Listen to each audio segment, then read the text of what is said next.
2020 Mercedes GLS 450. Over 50,000 miles, and I have this clicking noise. So I have tracked it down to this EVAP Purge Valve, which is below the intake pipe.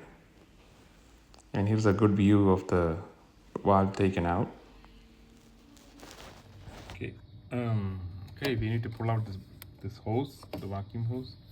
To do that, there's a tab, a blue tab. You can kind of pull out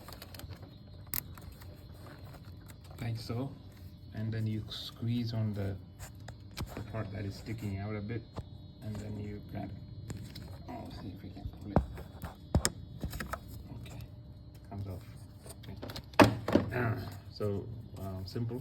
So you gotta push this part, pull this part out, and then push this tab like that, and then pull it. Okay.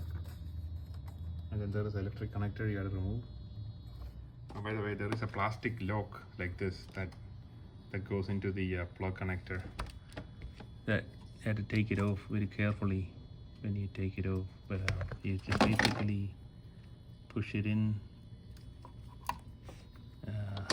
like so.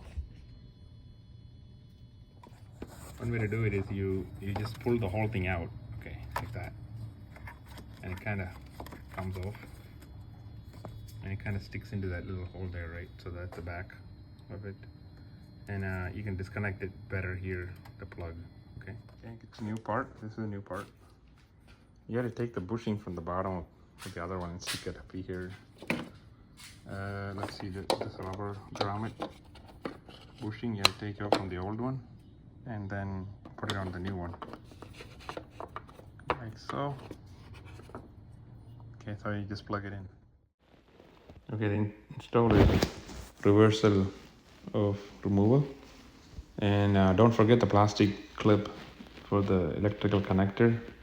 As I shown before, make sure you plug that in, and after that you plug in the vacuum pipe to the top and the top connector, and that's it. So button everything back, and that sound clicking noise should go away.